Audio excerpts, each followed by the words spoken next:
you can do any of these things as stepping stones too. Like if you want to build a general store, if you want to do dropshipping, even though it's low quality e-commerce, I think it's safe to think about it like a stepping stone that can allow you to move to something else. Yeah, I mean, it depends if you want to build your own offer. Like, I mean, I think drop shipping is a step to building your own offer. And, one of the best offer structures that are out there is like a free plus shipping model. So we do a ton of free plus shipping offers for a variety of different clients. And that's right, basically where there's no cost to the consumer. They pay shipping and handling for something, and then you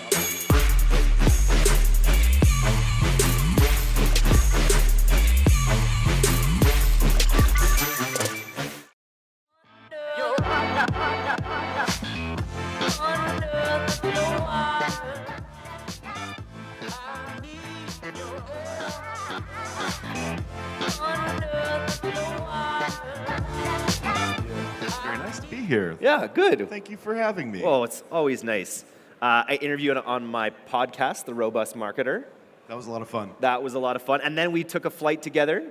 Yeah, that was less fun. Had a few yeah, that was a lot. We were on a 3-hour delay on the plane when an air conditioning filter caught fire.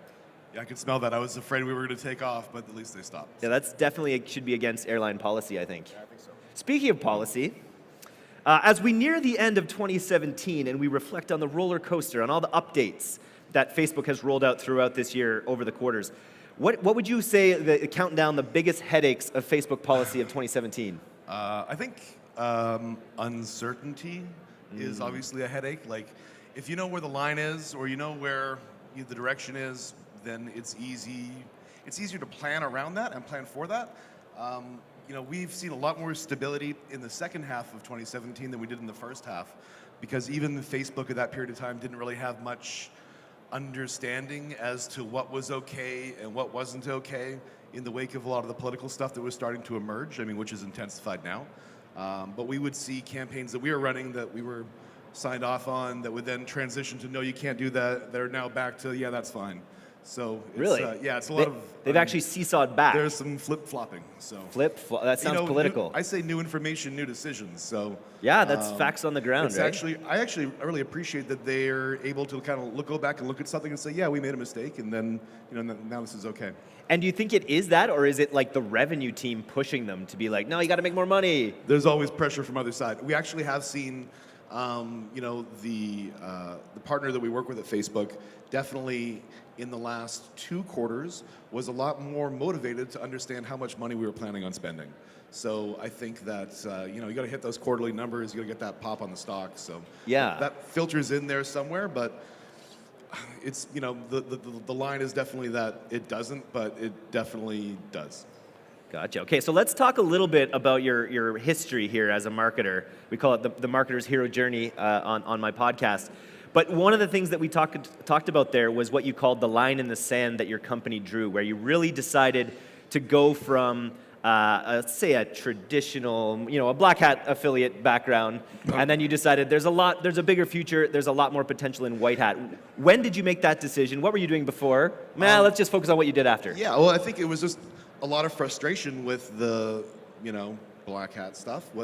It's a cat and mouse game, and if you're looking at it, you're playing against a company like Facebook, worth hundreds of billions of dollars with unlimited resources. You're not going to win that game. Much the way where email senders back in the day didn't win the battle with the ISPs for spam. So it's going the same way. We just saw it early, and we weren't doing terrifically well with Black Hat at the time for some reason. Then we had this huge amount of overhead and infrastructure that was required to make that happen. We just said fuck it, and we just drew a line in the sand and then pushed forward. Can you tell us what your big first white hat win was? I think I wouldn't say like a big white hat win, but our first white hat win, we were working with Giddy Up, familiar with Giddy Up? Giddy Up Group, yeah. Giddy Up Group. Any Giddy Uppers out there? Any Giddy Up? I see some white hats out there. Oh, right there, Some yeah. white hats. So we were working with them, and we worked on their first e-com product, and we saw some reasonable success, enough to be like, hey, this can work. Let's push forward with that, and that really enticed us to keep driving forward with it. So when you were talking earlier about the seesaw, where there's the policy overreach and then the clawback, obviously cloaking and all those things, that's going to get caught algorithmically and all that. But even people I know that run some CPS stuff I know that they've had issues. They've had accounts go down when they felt like they were doing what they were supposed to be doing. Have you guys experienced a lot of that? Maybe. Maybe. Been there, saw that. So, I mean, just because something's not trial continuity doesn't mean that it's white hat or compliant. And it's less about what is being sold and more about how it's being sold. So, like, you can sell diet pills on Facebook. That's fine, as long as it's being sold the right way. Yeah. And a lot of that has to do with, like, the structure and the voice, and, if you're using scarcity or fear, or if you're causing the user to have a negative emotional reaction, that's really the trigger. If that's the litmus test that we use, is this going to make someone feel bad? If it's going to make them feel bad, the likelihood is that that's going to get banned at some point. That's interesting. That basically is my next question, is like, what is the number one reason that things get, maybe that's a slightly different question. This is a personal sort of line that you guys have made, but what do you think is the number one reason for ads getting blocked and banned? Yeah, I mean, complaints, X out rates, low relevancy score, high bounce rate. I mean, if you have to think about it just in the terms of, like, what are all the variables that Facebook has to consider about whether or not somebody's enjoying themselves or if they're having a bad time. And if you look at it from where Facebook's perspective is, if someone's having a bad time, then they're not going to come back. And Facebook measures their, your lifetime value in your actual lifetime. Yeah. Like, if they lose a user who's 30 years old, that loss is thousands of dollars for them over the course of their life. And they can see that data on a nearly real-time basis, I assume, because the average, millennial spends, what is it, like 4 hours a day or something on Facebook, right? So it's there's really corresponding data to see if somebody has a negative purchase experience on Facebook, that they disengage with the platform. Because a lot of people, especially like older people in their 50s and 60s, when they purchase a product on Facebook, they think they're maybe buying it from Facebook. It's not abundantly clear that it's not Facebook. Facebook is like the truest native platform that exists. You've got ads between, like, pictures of your neighbor's kids and your nephew and your annoying aunt and all that kind of shit. Yeah. Your hockey team. We have our goalie just posts hockey team photos all the time, and you don't want to be in there with the wrong thing. No, and so, like, there's a real benefit to that. The reason that the platform converts highly is they've got great data, and also people's walls are down.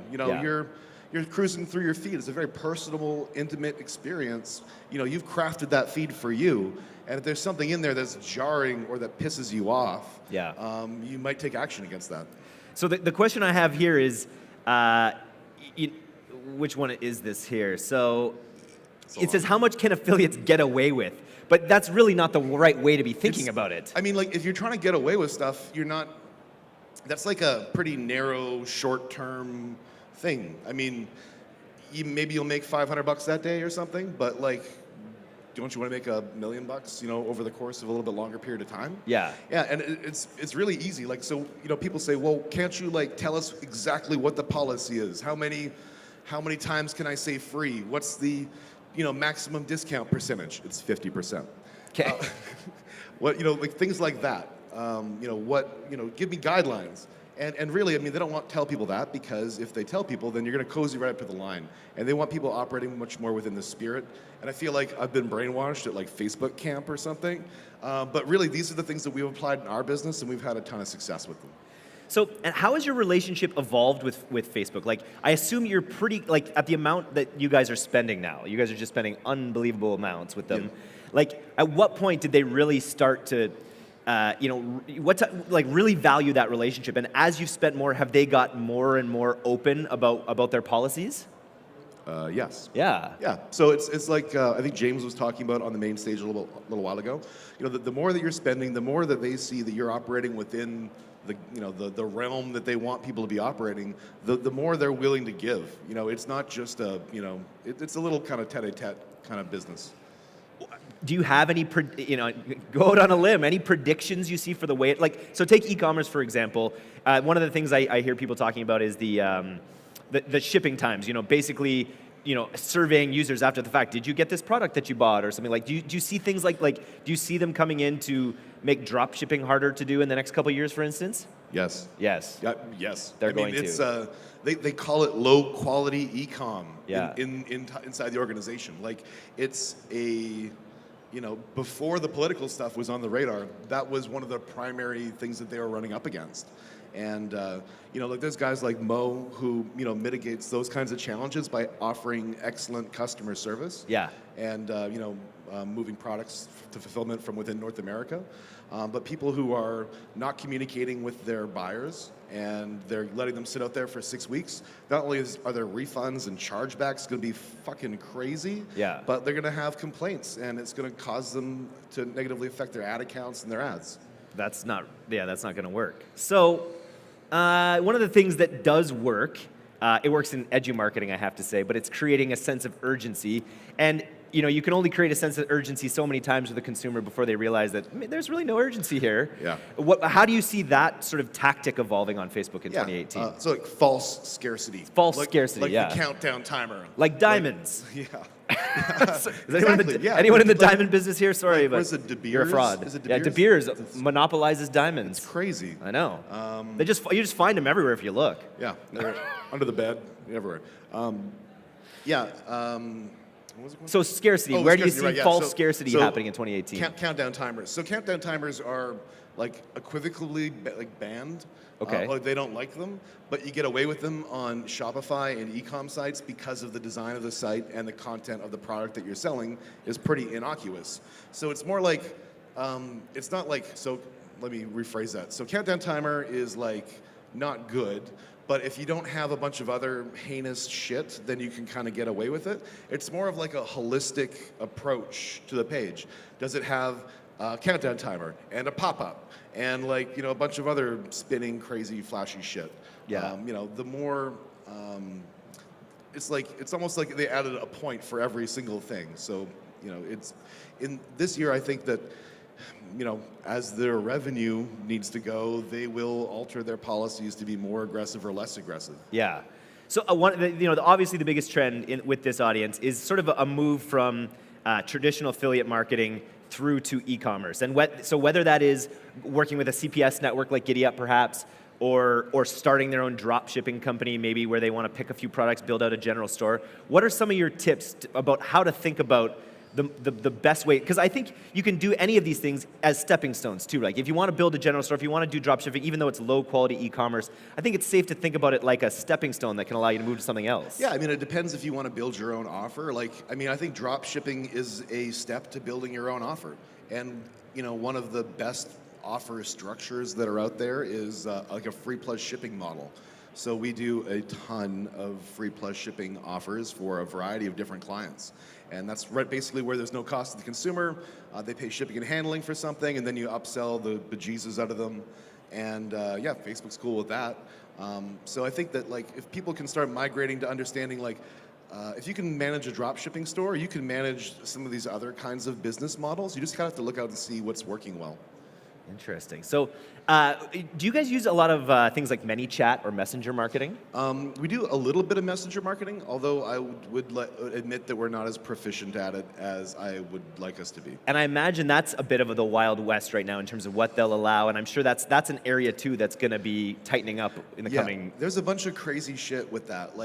They have this one feature where if you pay $99, you can upload a list of phone numbers, and then it creates a messenger list out of them. And I don't know why you couldn't just go and acquire lists of phone numbers and pay the $100. So there's all kinds of little. You heard it here first. Yeah. Oops.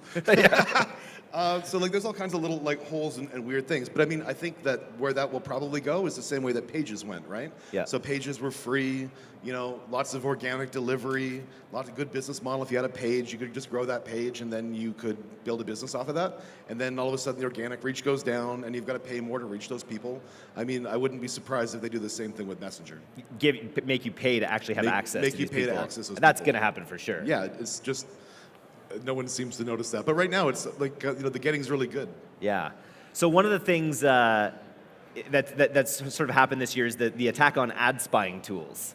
I don't know if you have anything to say about that, because what I've heard is that instead of having everyone hitting their API and trying to pull out what everyone's doing, Facebook itself is moving towards a much bigger model for transparency where they're going to expose what people are actually running. Yeah, they've already done it. You can use it right now. Is that right? How do you do that? You just go to the page URL, facebook.com/istacktraining.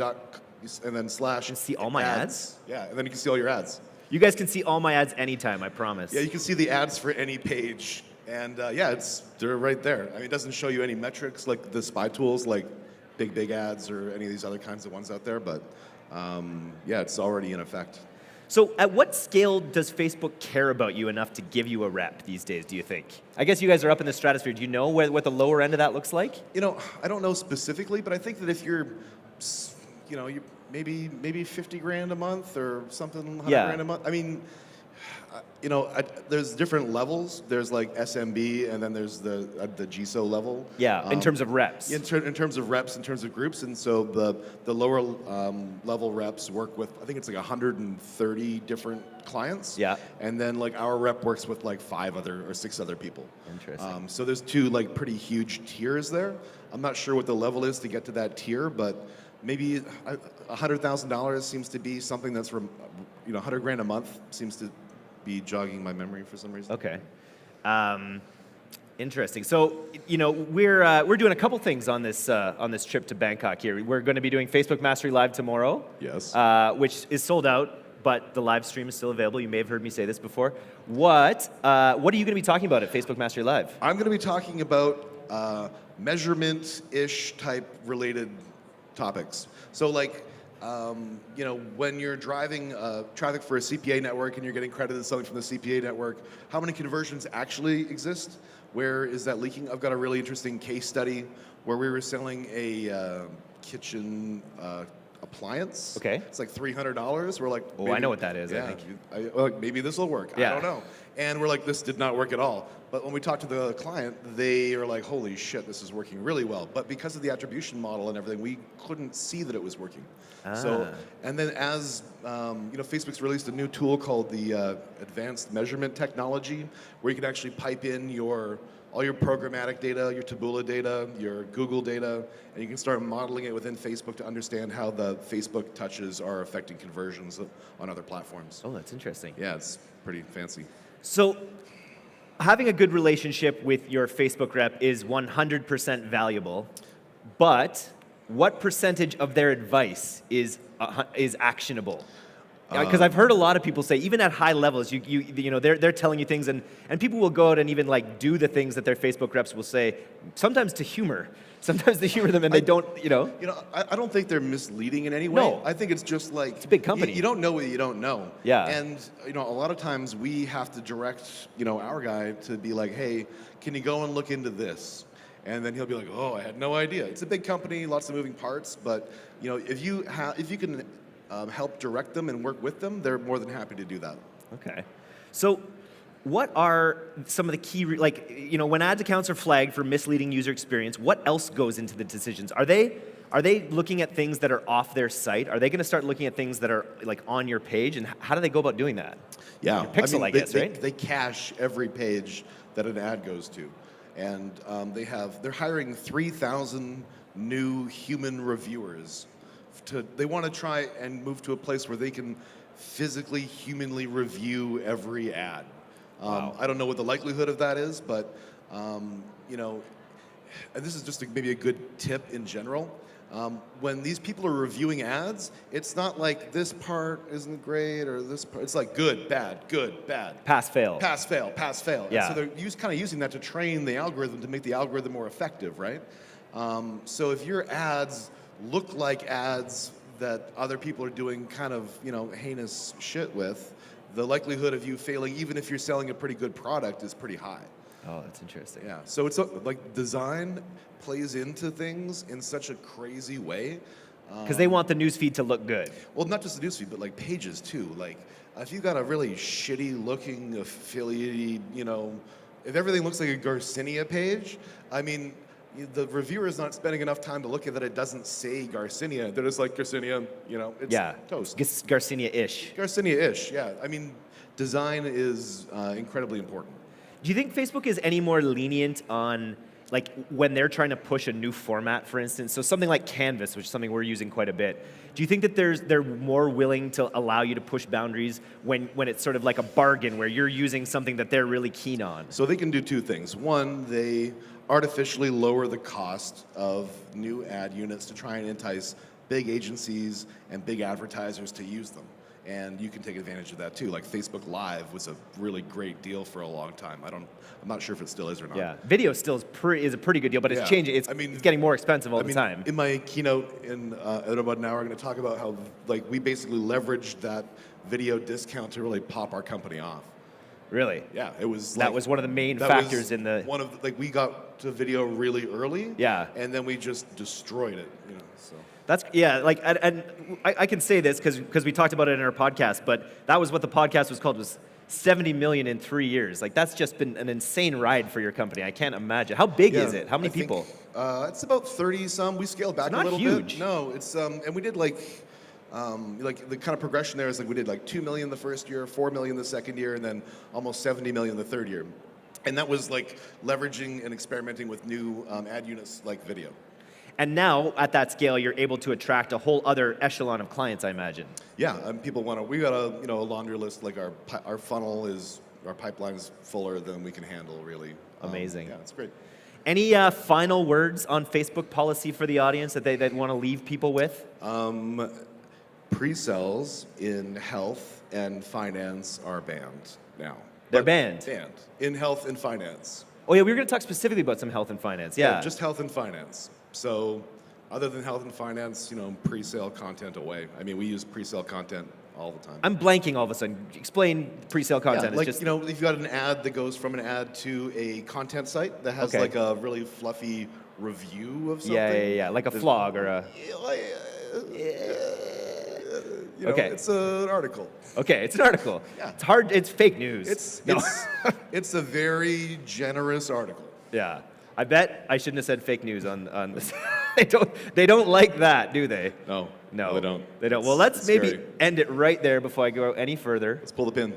Pull the pin on this mother. So if you want to catch Jason, you're going to catch him on the live stream or at the Facebook Elite Retreat, which is super high-level marketing happening in Phuket on the 10th to the 12th. Day passes available for both days, still available. So come see us at the booth for those. Give Jason a big round of applause. I like how it filled up in here. Oh, and at the Elite Retreat, I'm going to be doing a teardown for a hair loss product that we made compliant. And all the steps and process. Does it work? Yeah. Oh my God. Oh, Jesus Christ. You only ever people see me with a hat on, but I actually could use that I'll product. Send you some. It's okay. cool. Yeah. Good. Yeah. I like your hat. Can I have a hat? Yeah, you're gonna get a hat for sure. Awesome. You get a hat, you get a shirt, and you get socks. Anyone else here get socks? Those are some pretty good socks, right? Oh, that guy from Victoria likes them. Man, I want some anyway, socks. thanks everyone. Thanks for coming out. We'll see you on the main stage soon.